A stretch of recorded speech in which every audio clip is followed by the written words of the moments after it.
Presidente Lula, a gente perde o amigo, mas não perde a piada. Ex-presidente, eu deveria ter vindo hoje com a camisa do meu Palmeiras, que calou o Mineirão ontem, né? Mas aí eu esqueci, falei, vou zoar o ex-presidente, não vai ficar bem, né? Muito bom dia, seja bem-vindo aqui ao Jornal da Capital, ex-presidente Lula. Bom dia, Anderson, bom dia, ouvinte da Rádio Capital.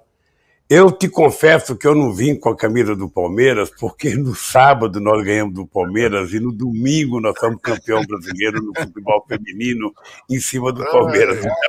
Eu pensei, se eu for com a camisa do Corinthians, o Anderson vai ficar chateado porque pensa que eu estou tripudiando ele por causa de sábado e domingo. Aí eu acho que o Palmeiras tem um time bom, o Palmeiras faz por merecer ontem, ou seja, o Atlético Mineiro tinha obrigação de ganhar o jogo, não ganhou, perdeu um pênalti, sabe, no campo do Palmeiras e ontem tomou um gol. Paciência, é chorar o leite derramado agora e ver se o Palmeiras consegue derrotar o Flamengo e ser o campeão da Libertadores. O Corinthians não está nessa disputa, né, Anderson? O Corinthians faz tempo que não entra nessa disputa. Faz tempo, né? Contra o Flamengo, o senhor vai torcer para quem? Para o Palmeiras ou para o Flamengo? Olha, eu, na verdade, é que a Janja é fanática pelo Flamengo e eu vou ficar perto dela torcendo para o Flamengo. Mas você sabe que eu tenho muitos amigos palmeirenses. Aliás, eu sou um engraçado porque grande parte dos meus amigos são palmeirenses. Grande parte dos meus amigos. Eu tinha um companheiro meu que ia na minha casa quando o Corinthians jogava e levava rojão para jogar quando o Palmeiras marcava gol contra o Corinthians dentro da minha casa. Que coisa, não?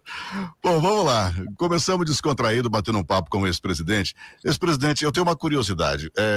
O senhor foi presidente durante 8 anos, depois o PT governou também com a presidente Dilma, e a impressão que a gente tem, pelo menos a impressão, não sei se de fato na prática o senhor percebeu isso, nós tínhamos uma direita assim meio morna, uma direita assim que não se posicionava, que não aparecia muito no cenário político do país. Essa direita, a impressão que eu tenho pelo menos, é de que ela ganhou uma força e hoje apresenta inclusive uma terceira via com candidatos de nome de renome nacional para disputar a presidência da República. O senhor acha isso também? O senhor acha que a direita deu uma fortalecida nesse tempo? Ou é só apenas uma impressão, ex-presidente?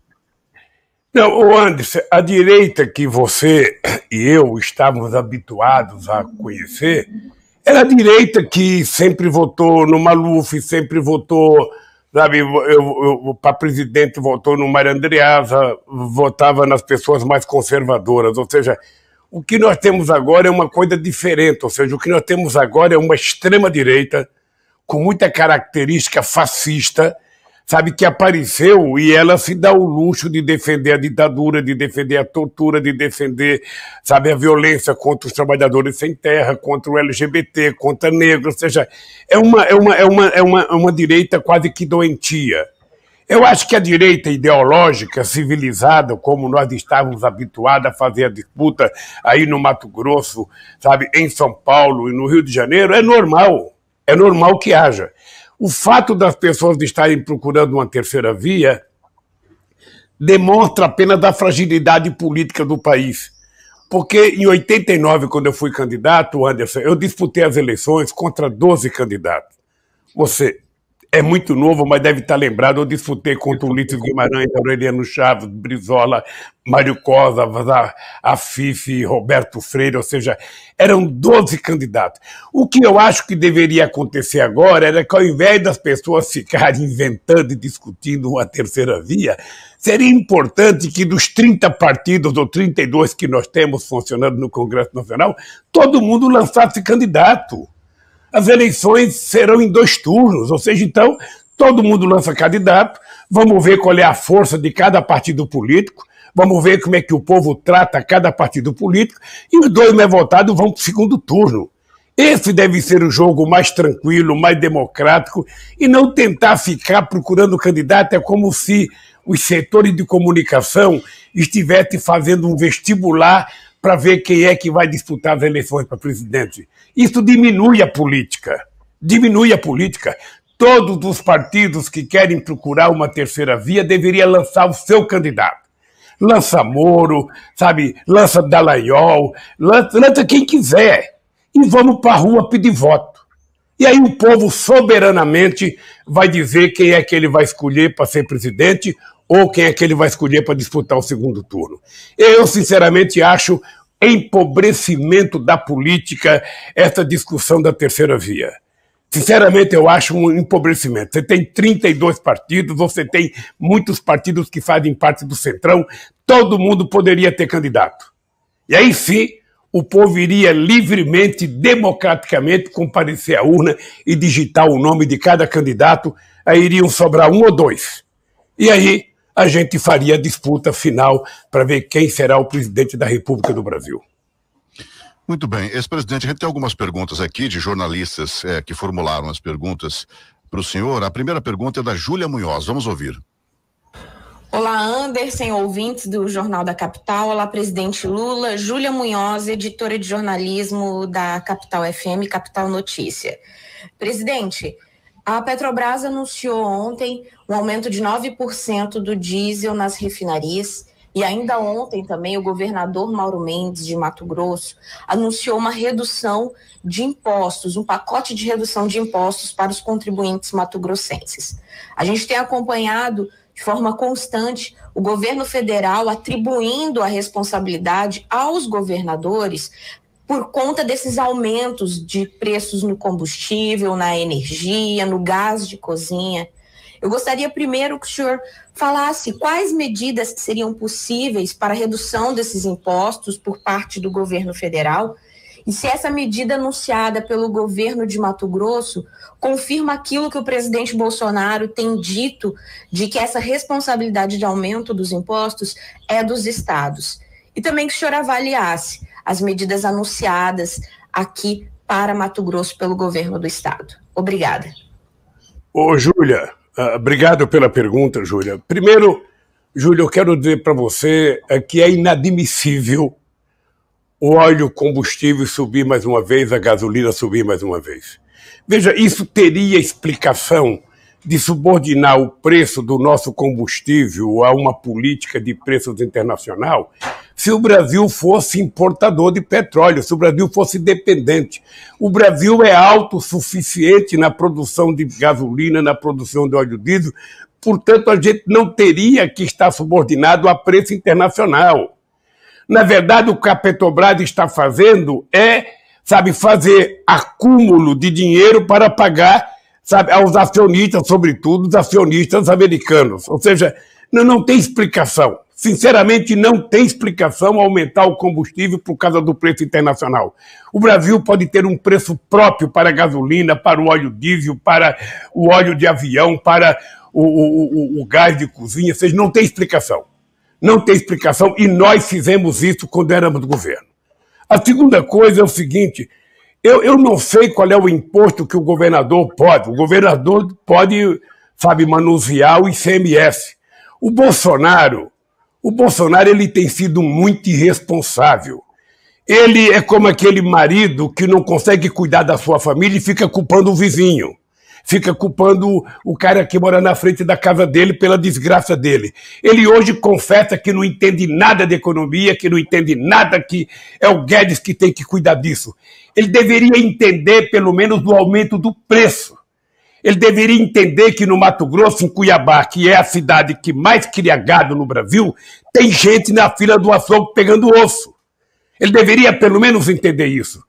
Ora, então eu acho que se os governadores tiverem a disposição de reduzir, eu acho muito importante. Acho importante que os governadores façam a discussão sobre a possibilidade de diminuir impostos, e eu não sei qual é a margem dos governadores. A margem maior para atender aos interesses do combustível é o ICMS. Eu não sei qual é a disposição de caixa do governo do Estado, eu não sei quais são as propostas do governo dos estaduais, não sei se o CONFAS vai decidir em conjunto fazer uma redução. De qualquer forma, eu acho que qualquer redução de imposto que se fizer é necessário para a gente amenizar o sofrimento do povo brasileiro. Mas o governo brasileiro precisa assumir a responsabilidade que não tem explicação. Não tem explicação o aumento do combustível, da forma liberada como está hoje. Quem está ganhando com isso são os investidores nas ações da Petrobras e não os consumidores brasileiros que Na verdade, eles são vítimas quando pagam o preço do combustível e são vítimas quando vão comprar um quilo de feijão no supermercado, um quilo de arroz ou qualquer coisa, porque o imposto do aumento da gasolina está colocado no preço da comida. É irresponsabilidade pura, Júlia. Ex-presidente Lula, gostei da sua resposta e fiquei com uma curiosidade. Ex-presidente Lula, hoje, se assumisse a presidência da República do Brasil, quanto custaria o combustível diante disso que o senhor falou? Cara, não dá para dizer assim, o Anderson, quanto custaria hoje. Eu posso te dizer a coisa seguinte: não haveria subordinação ao mercado internacional no preço da nossa gasolina e no preço do óleo diesel. Posso te dizer que nós já fizemos isso e é plenamente possível fazer isso outra vez. Nós somos autossuficientes. O que nós estamos fazendo nesse momento é tentar desmontar a Petrobras, vender tudo o que a gente tinha, vender gasoduto, vender BR, e a gente vai perdendo o controle de controlar o preço do nosso combustível. Ou seja, a gente esperou tanto para ser autossuficiente. A loucura da descoberta do pré-sal, o que isso significou para o futuro desse país, e nós agora estamos sendo tratados como se fosse um país sem petróleo, um país sem importância nenhuma, dependendo, sabe, do mercado internacional. Não existe possibilidade, Anderson, de no governo do PT a gente ficar subordinado ao mercado internacional para estabelecer o preço da gasolina, do óleo diesel e do gás. Muito bem, o jornalista Pedro Pinto também tem uma pergunta para o senhor, ex-presidente. Olá, amigas e amigos da Rádio Capital. Olá, presidente Lula. Eu sou o jornalista Pedro Pinto de Oliveira, do site PNB Online. 2 perguntas, presidente. O pré-candidato do PDT, Ciro Gomes, tem feito críticas duras ao PT e ao senhor. O senhor acredita que esses ataques chegaram ao ponto de que não possa haver nenhum acordo futuro? A outra pergunta é sobre a narrativa que se constrói do nem Lula e nem Bolsonaro, numa tentativa de igualá-los. Em oposição a esse nem, qual é a principal distinção que o senhor acha que precisa ser feita pelos brasileiros e brasileiras entre Lula e Bolsonaro? Obrigado.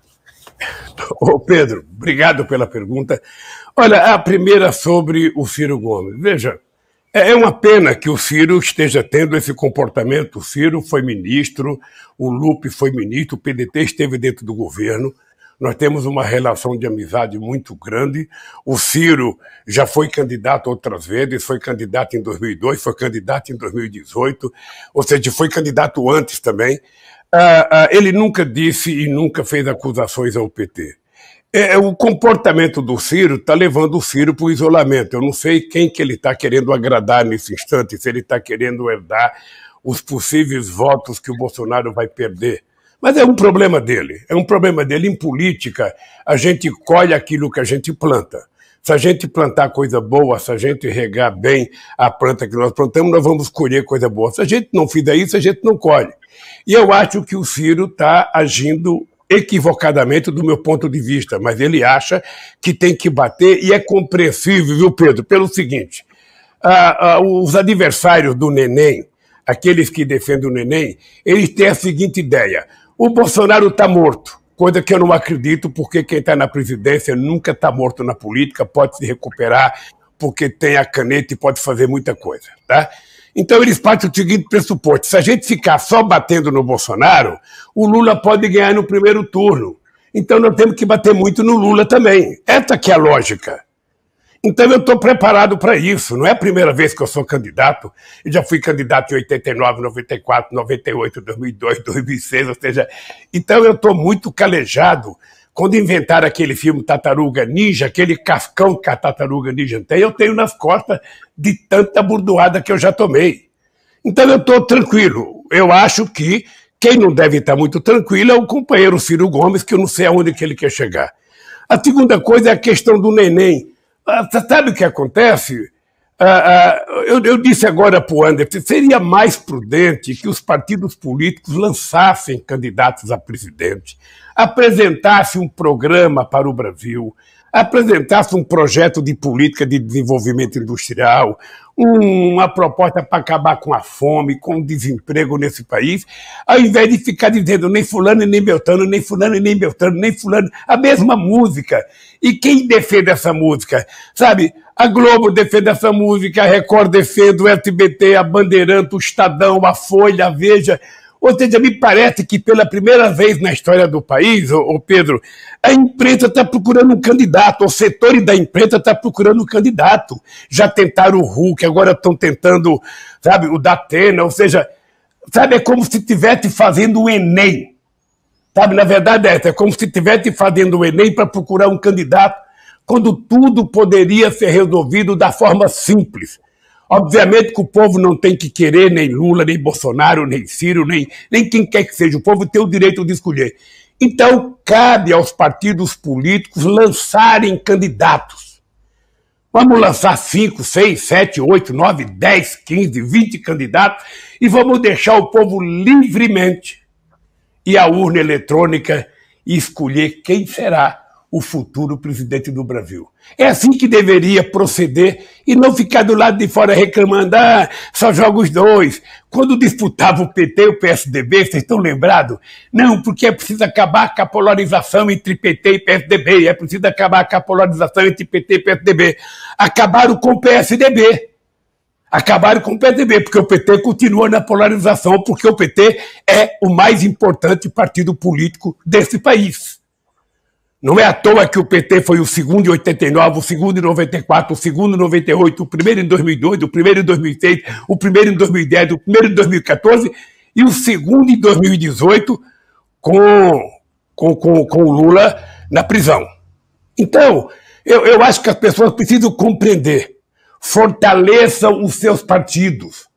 Divulguem os seus partidos, façam programas para o povo de Cuiabá, para o povo do Mato Grosso, façam programas para o Brasil e vamos à disputa para que a gente possa consolidar, sabe, a política, os partidos e a democracia.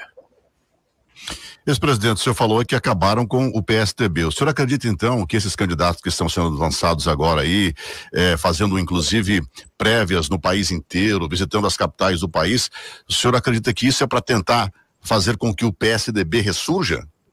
Eu acho. Aliás, eu acho importante esse negócio de prévia, viu, Anderson? Porque prévia é uma coisa criada pelo PT. O PT inventou a prévia porque quando a gente decidia numa convenção, sabe, tinha muita briga. Muita briga, muita briga. Então o PT inventou a prévia, ou seja, fazer com que todos os filiados do partido participem. E sempre foi um sucesso.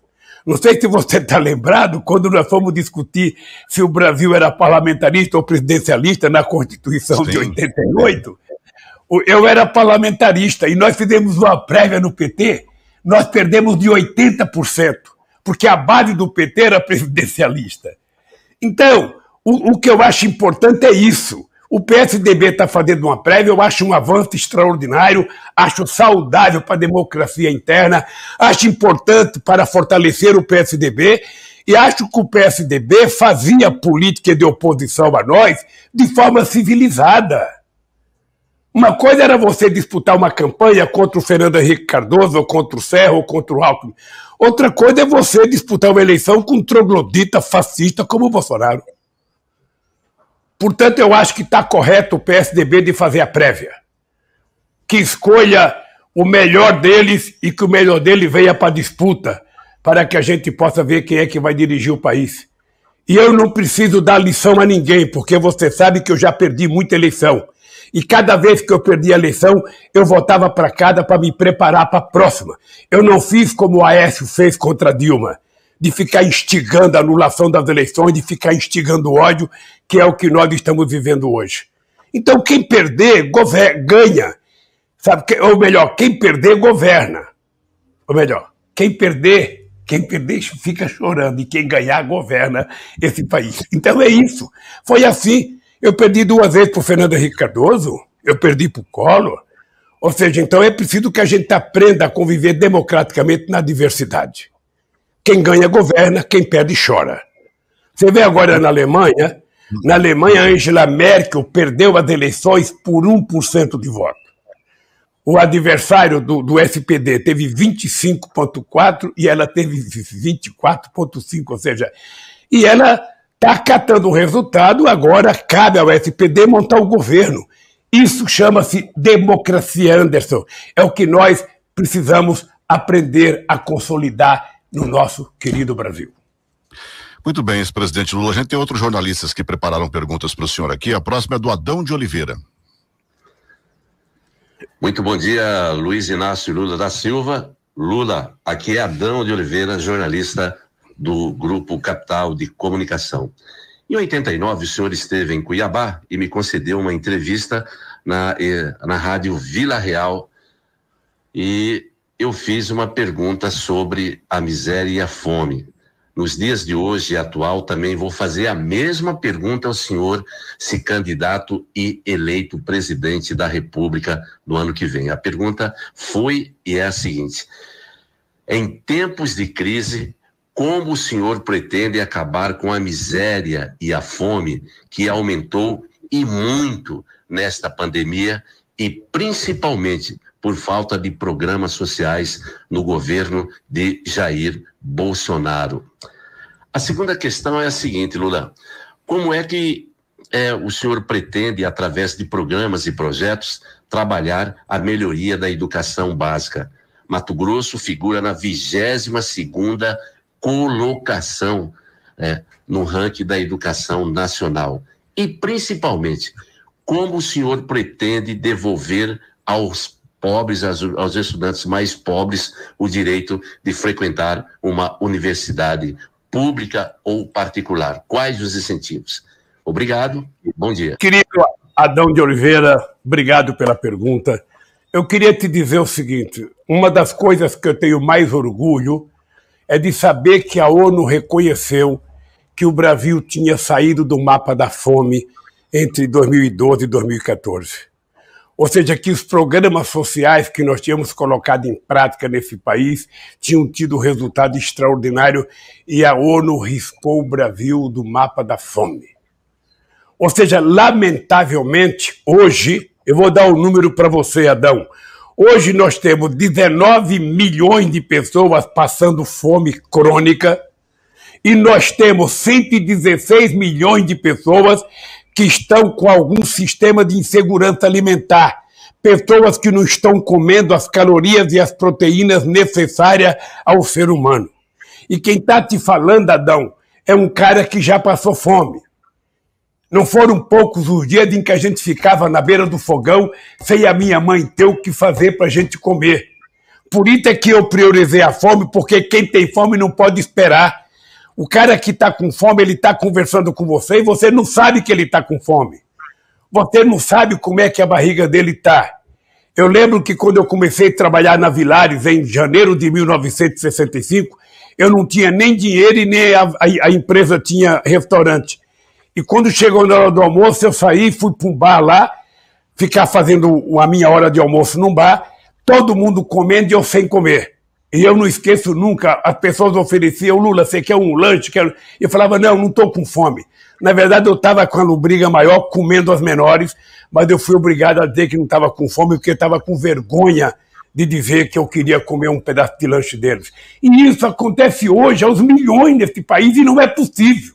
O Mato Grosso, esse querido estado que é símbolo de desenvolvimento do nosso Brasil, tem 30 milhões de cabeças de gado. E esses dias mostra nacionalmente uma mulher na beira do açougue procurando um osso para comer. Como é que pode se explicar, Adão? Então a fome não é um fenômeno da natureza.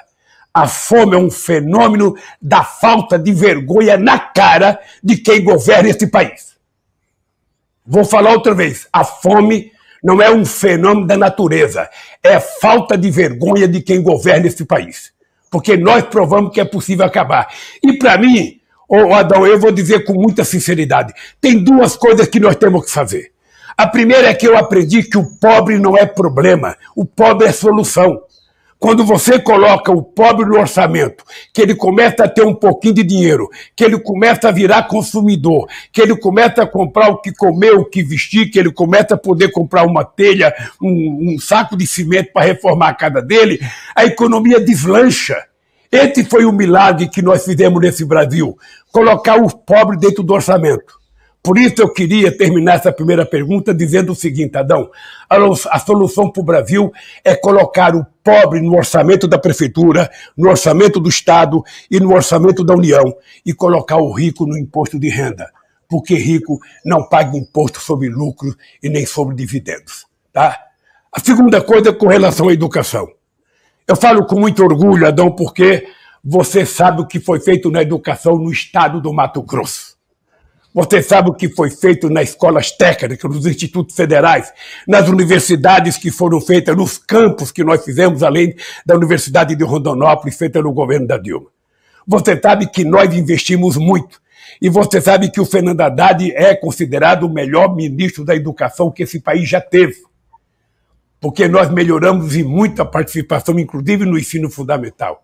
É uma pena que tudo isso acabou, porque nós temos um governo que não cuida da educação, que não cuida da saúde, que não cuida da família e que só sabe falar bobagem. É o fanatismo elevado às últimas consequências que nós vivemos no país. Então, veja, o que nós fizemos? Eu tenho orgulho de poder dizer para você, Adão, que nós colocamos em 12 anos nas universidades a mesma quantidade de jovens que foram colocados na universidade em 100 anos. Eu quero te dizer que nós saímos de 3,5 milhões de jovens para 8 milhões de jovens na universidade. Eu quero te dizer que o ProUni foi uma das coisas mais revolucionárias que nós fizemos nesse país. Garantir que a gente fizesse uma isenção de impostos para que o jovem pudesse estudar. O FIES foi uma coisa extraordinária, não fui eu que criei o FIES.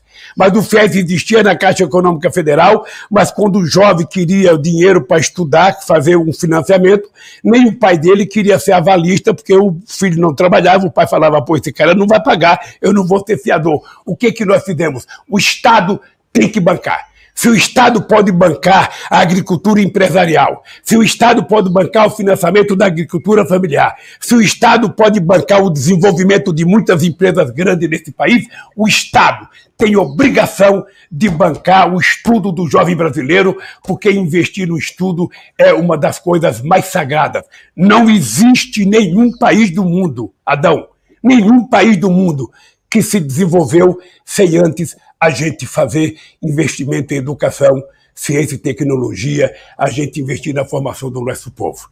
Então eu quero te dizer que se nós disputarmos as eleições e votar esse governo, nós vamos continuar a nossa revolução educacional que começou com o Sérgio Rezende na ciência e tecnologia, com o Haddad no Ministério da Educação e que, lamentavelmente, acabou.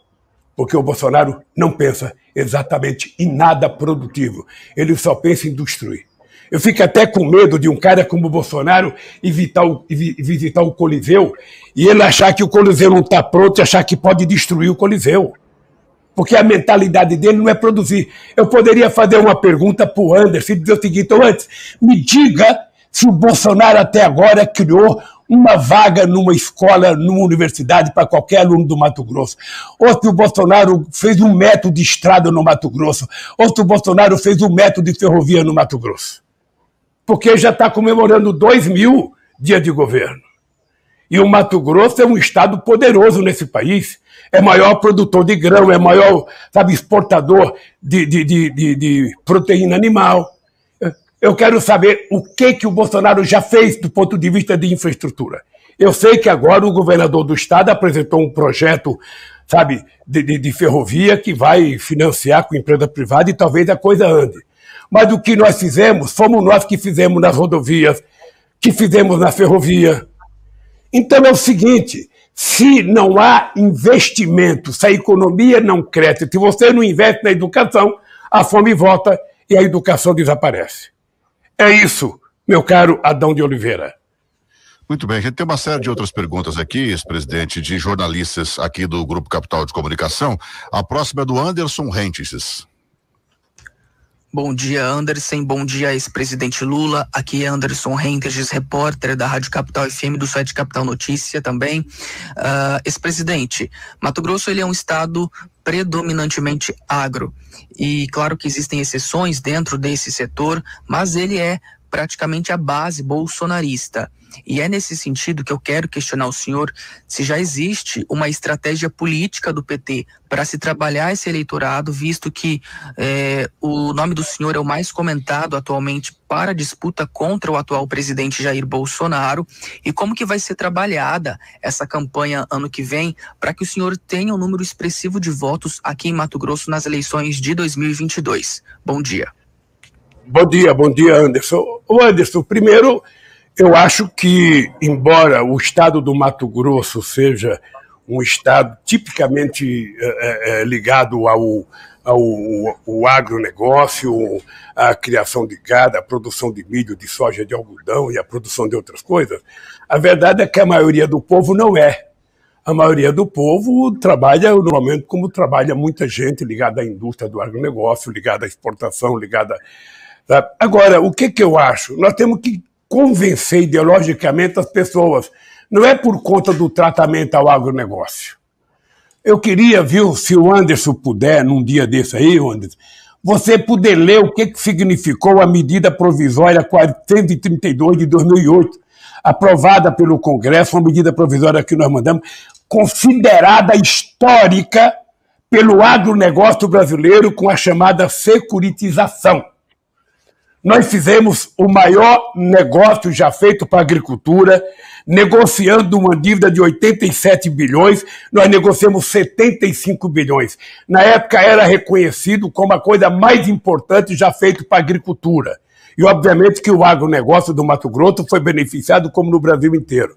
Se você pegar a safra da agricultura, o Plano Safra 2015-2016 pela Dilma, a gente tinha 187 bilhões de financiamento feito pelo Banco do Brasil, e se você pegar o da agricultura familiar, tinha quase 30 bilhões financiados. Então, não é por falta de tratar bem o agronegócio, tratar bem a agricultura, que as pessoas não votaram no PT.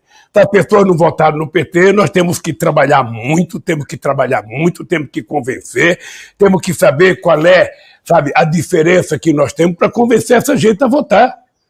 Se bem que eu respeito, quem votou contra o Lula merece tanto meu respeito quanto quem votou favorável. Eu não acho que bom é só as pessoas que votaram em mim.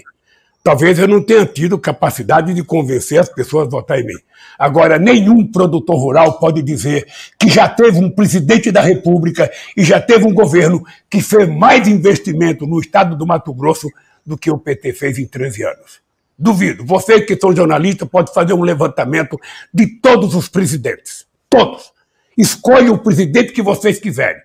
Até o Gênio Quadro, que renunciou rápido, que era do Mato Grosso, para saber se alguém fez a metade dos investimentos que nós fizemos em ferrovia, em rodovia, em educação, em saúde, em qualquer área.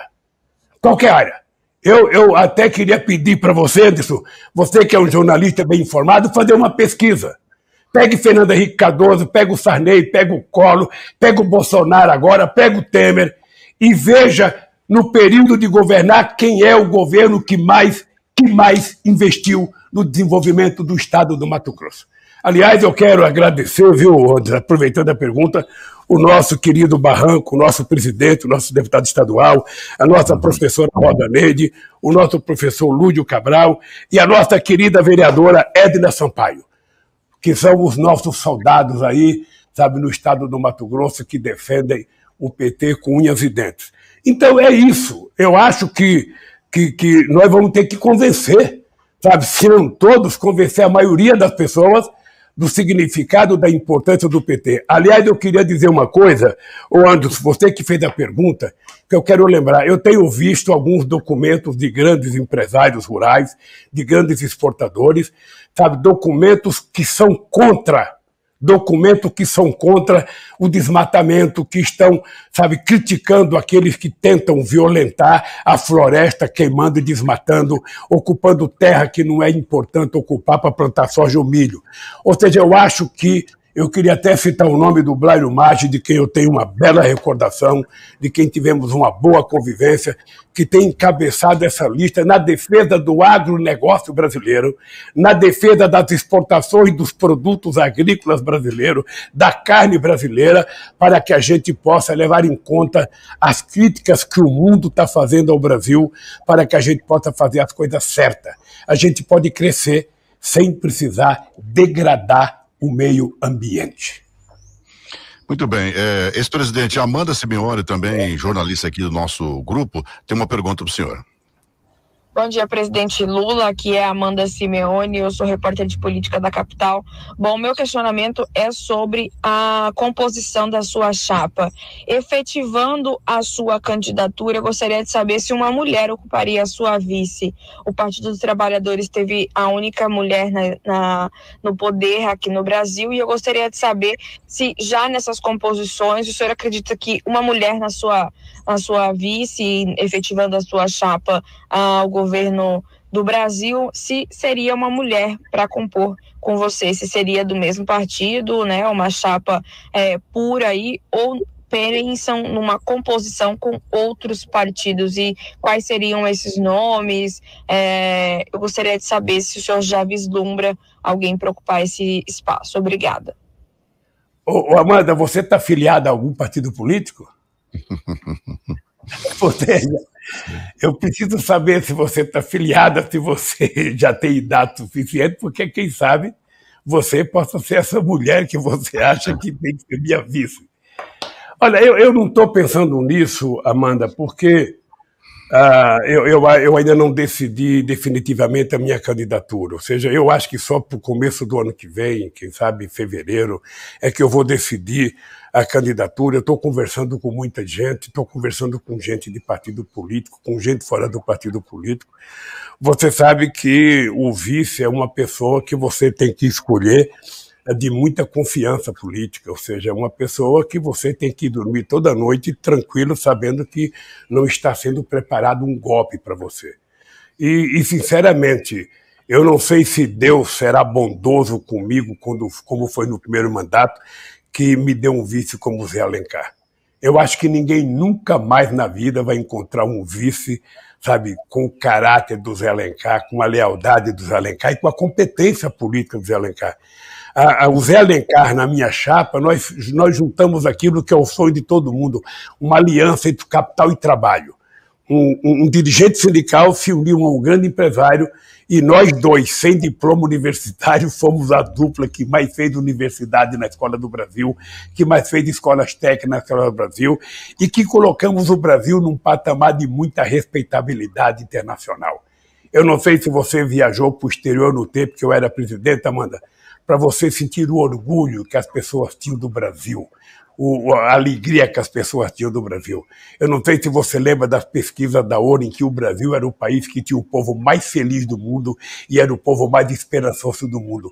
É isso que eu quero, sabe, encontrar no meu vice, para que possa me ajudar a construir esse país de esperança, de sonho, esse país em que as pessoas possam tomar café, almoçar e jantar todo dia, esse país que as pessoas possam sonhar em fazer universidade, possam sonhar em ter um emprego, possam sonhar em ter lazer, sabe, essas coisas fantásticas, possam sonhar em participar da atividade cultural desse país. Essas coisas que eu acho que nós precisamos fazer no Brasil e que, lamentavelmente, não faz. Porque as pessoas costumam ganhar com discurso progressista e governam com discurso conservador. E eu acho que nós não temos outra saída, Amanda, não temos outra saída senão fazer com que esse país volte a sorrir, esse país volte a comer, volte a estudar, as pessoas possam viver dignamente e decentemente com o resultado do seu trabalho. Esse país é possível. Nós já fizemos uma vez e vamos fazer outra vez, se Deus quiser. Muito bem, ex-presidente. Nós temos aqui uma outra pergunta do Abdala Zaruri, que também é jornalista, feita para o senhor. Boa tarde, José Fernandes, estou aqui. Tá no ponto. Daqui a pouco, antes da do Abdala, teve um espectador nosso aqui, um ouvinte, ex-presidente, que fez uma pergunta no nosso WhatsApp. Ele fala assim: uma pergunta para o Lula, sobre os alunos que estão endividados com o FIES. O senhor já falou, inclusive, sobre isso aqui. O que ele pretende fazer caso ganhe a eleição para presidente? Olha, nós vamos ter que renegociar essa dívida, anistiar. Ou seja, veja, todo ano esse país faz um refis para anistiar a dívida de empresários que não pagaram impostos. Ora, por que a gente não pode fazer isso para os estudantes brasileiros? Por que a gente pode financiar qualquer empresa, qualquer projeto e não pode financiar um jovem que vai adquirir conhecimento para ajudar o Brasil a crescer, ao Brasil ser mais independente, ao Brasil ser mais competitivo, ao Brasil produzir com mais qualidade? Então eu acho que nós temos duas saídas: ou a gente renegocia, de acordo com os interesses de quem tem a dívida, ou a gente anistia essa dívida. O Estado brasileiro vive anistiando, vive anistiando. Eu acabei de citar para vocês, acabei de falar da medida provisória 432 de 2008, quando a gente renegociou uma dívida de 75 bilhões do agronegócio. É importante lembrar que 75 bilhões de 2008 era muito dinheiro. Por que você não pode negociar a dívida dos estudantes? Por que você não pode dar um alento para esse jovem de que ele vai continuar estudando sem que a gente fique com uma faca no pescoço dele? Então, pode ficar certo que nós vamos cuidar disso, porque, para mim, acesso à universidade é uma obrigação do Estado brasileiro garantir que o jovem estude, porque quem vai colher é o próprio país. Muito bem, uma última pergunta, agora sim a do Abdala está no ponto. Vamos ouvir a pergunta do Abdala, por favor. Bom dia, Anderson Navarro, bom dia, amigos da Capital FM, aqui quem fala é Abdala Zarur, do site Veja Bem MT. Presidente Lula, muito bom dia. A gente ouve falar em nomes para 2022, mas muitas pessoas querem saber projetos, e a gente está vendo aí uma situação que atinge todo mundo, que é a elevação dos preços dos produtos, né? Eu queria saber qual o projeto para esse tipo de situação econômica hoje no país. Bom dia. Bom dia, Abdala. Obrigado pela pergunta, Abdala. Obrigado, eu só queria te convidar a voltar à nossa memória a 2003. Você está lembrado que quando eu tomei posse em 2003, o Brasil estava com a inflação de 12%, o desemprego estava 12%, o Brasil devia 30 bilhões de dólares da FMI, o Brasil não tinha dinheiro para pagar as suas exportações. Todo final de ano o Malan viajava para os Estados Unidos para tentar pegar dinheiro com o Fundo Monetário Internacional para fechar as nossas contas.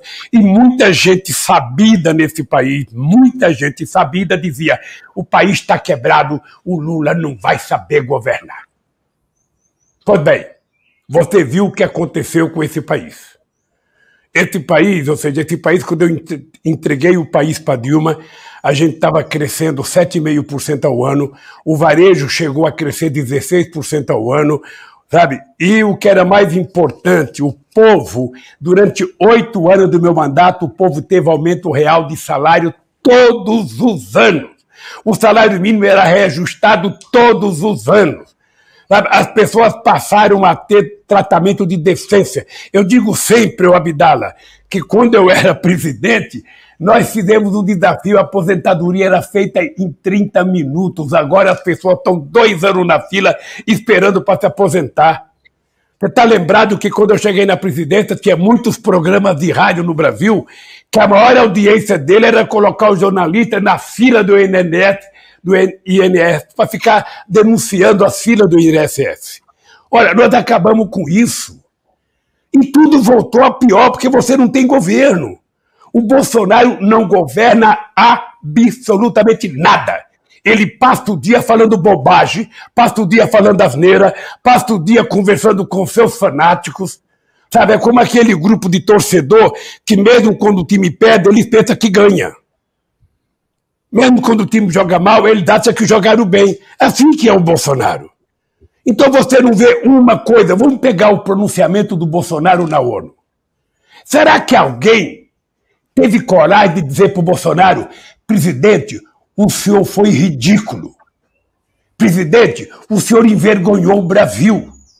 Se ele tivesse um filho que não fosse os que ele tem, mas uma criança ainda num processo de formação, certamente essa criança ficaria com vergonha de ver o pai falar tanta bobagem dentro das Nações Unidas. Então, eu estou convencido que nós vamos consertar esse país. Olha, eu estou convencido porque nós já provamos uma vez.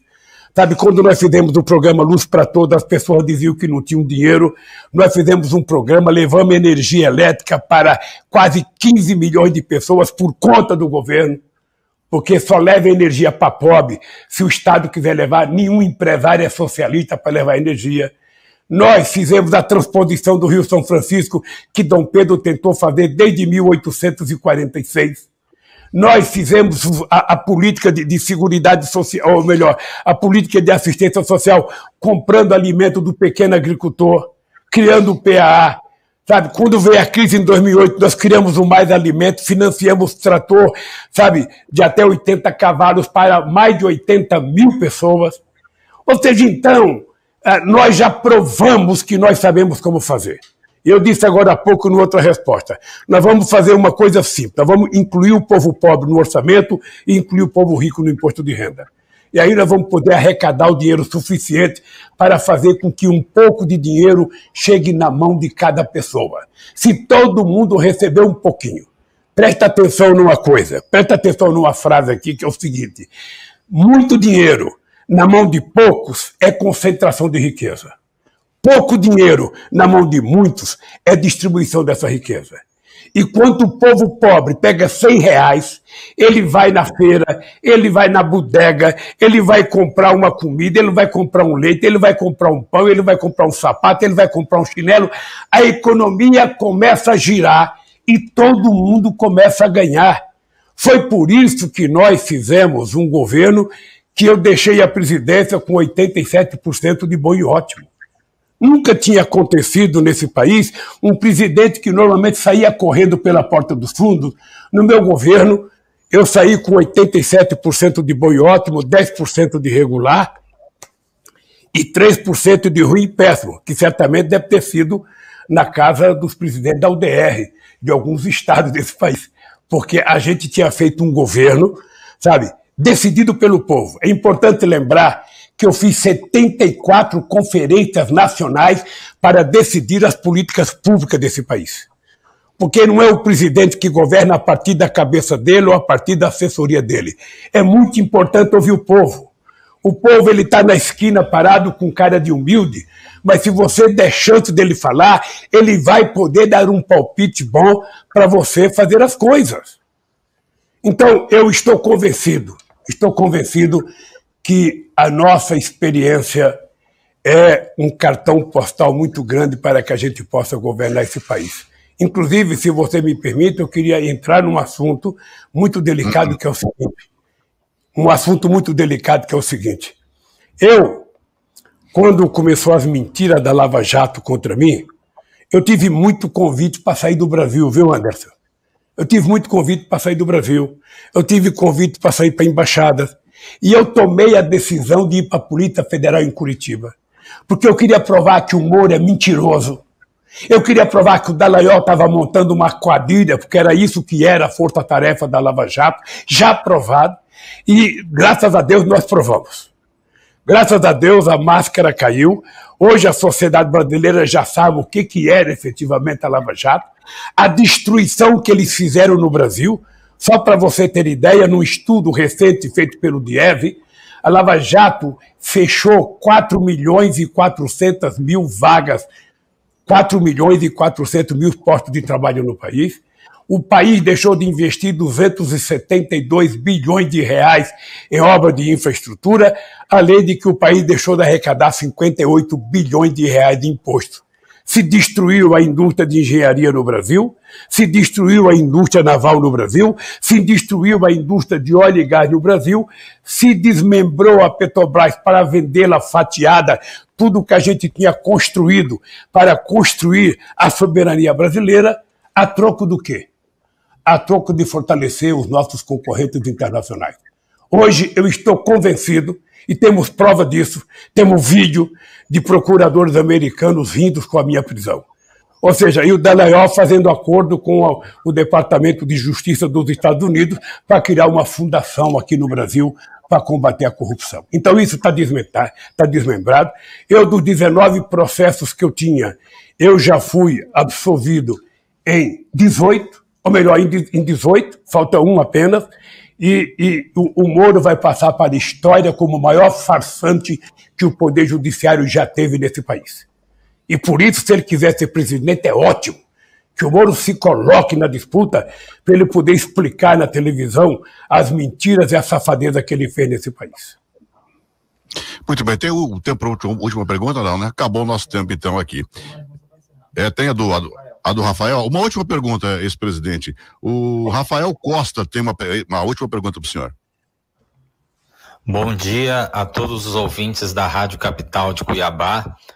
Meu nome é Rafael Costa, sou jornalista de política há mais de 10 anos, atuando em Cuiabá, capital de Mato Grosso. E minha pergunta ao ex-presidente Lula é a seguinte: o senhor teria condições de percorrer o Brasil olhando nos olhos do povo brasileiro e dizer que se considera a alma mais honesta do Brasil? E já emendando, o senhor se considera moralmente o candidato mais preparado para assumir a presidência da República a partir de janeiro de 2023? Olha, que governar o Brasil, Rafael, não é apenas uma questão moral, é uma questão de competência política. É uma competência de compreender os problemas econômicos, os problemas do desenvolvimento, os problemas sociais. Não é apenas uma questão moral. Primeiro, eu duvido que tenha um cidadão nesse país que tenha mais moral do que eu para governar esse país. Pode ter igual, mas eu duvido. Segundo, não só eu estou viajando, como vou viajar. E, aliás, é o seguinte, se você quiser ver, Rafael, como é que eu gosto de olhar nos olhos das pessoas, quando eu for fazer a minha visita no estado do Mato Grosso, quem sabe você possa fazer uma entrevista comigo, fazer essa pergunta ao vivo, e eu posso responder nos teus olhos para você saber se eu posso ou não olhar nos olhos das pessoas. Se tem uma coisa, Rafael, que eu aprendi com a dona Lindu, que nasceu analfabeta e morreu analfabeta, é que se a gente quiser saber que um homem está falando a verdade ou uma mulher, você não fica olhando para a boca dele, olhe para os olhos. E se tem uma coisa que eu gosto de falar, de perguntar e de responder olhando nos olhos das pessoas, porque é pelos olhos que as pessoas mentem. E por isso que eu posso dizer que o Bolsonaro é mentiroso. Por isso que eu posso dizer que o Moro é mentiroso. Por isso que eu posso dizer que o Delaoel é mentiroso. E eu vou viajar muito o Brasil. E espero, Rafael, se Deus quiser, você estiver bem e eu estiver bem, que a gente possa se encontrar e você fazer uma entrevista comigo aí na cidade de Cuiabá. Tá bom. Ex-presidente Luiz Inácio Lula da Silva, muito obrigado pelo papo, muito obrigado pela entrevista. Deus abençoe o senhor. E quando vir a Cuiabá, a gente já deixa agendado uma entrevista ao vivo aqui nos estúdios da Rádio Capital. O senhor será muito bem recebido aqui. Muito obrigado. Anderson, obrigado por tudo, querido. Eu só queria te lembrar uma coisa. Da primeira vez que eu fui a Cuiabá, em 82, eu fui fazer um comício na Praça de Cuiabá. A gente era tão miserável. O João Molevade era o candidato a governador do PT em Cuiabá e não tinha palanque, era uma charrete. E quando eu subi na charrete, tinha 2 caixinhas de som, a égua começou a andar e precisou um companheiro parar a égua para eu poder terminar o meu discurso. Ou seja, essa é uma das recordações que eu tenho da minha passagem por Cuiabá. Um abraço, Anderson, e até outro dia, se Deus quiser. Obrigado aos ouvintes, obrigado aos jornalistas que fizeram pergunta. E eu estou à inteira disposição, com a mente e o coração aberto para responder todas as perguntas. Mas já que o senhor citou Cuiabá e aquela época que o senhor esteve aqui para fazer campanha, e para governador do estado de Mato Grosso, qual seria o candidato do PT aqui? Eu acho que os 3 companheiros do PT, a deputada federal, os 2 deputados estaduais, mais a vereadora, vão ter que discutir com a direção nacional. Veja, você sabe que o PT tem discutido muito a questão de eleger deputados. Nós estamos fazendo uma priorização para que a gente possa eleger o maior número de deputados possíveis. Nós não sabemos ainda quem é que vai ser candidato dos outros partidos políticos, que também não está definido, mas no momento certo o PT vai definir, sabe, a candidatura do PT ao governo e ao Senado. Obrigado, ex-presidente Lula, pelo papo. Estava disposto a conversar com a gente até às 10:50, estourou o tempo. Muito obrigado pela gentileza sua e da sua assessoria. Um bom dia. Obrigado, Anderson. Até outro dia, se Deus quiser. Bem, são 9h02, 9:02. Estouramos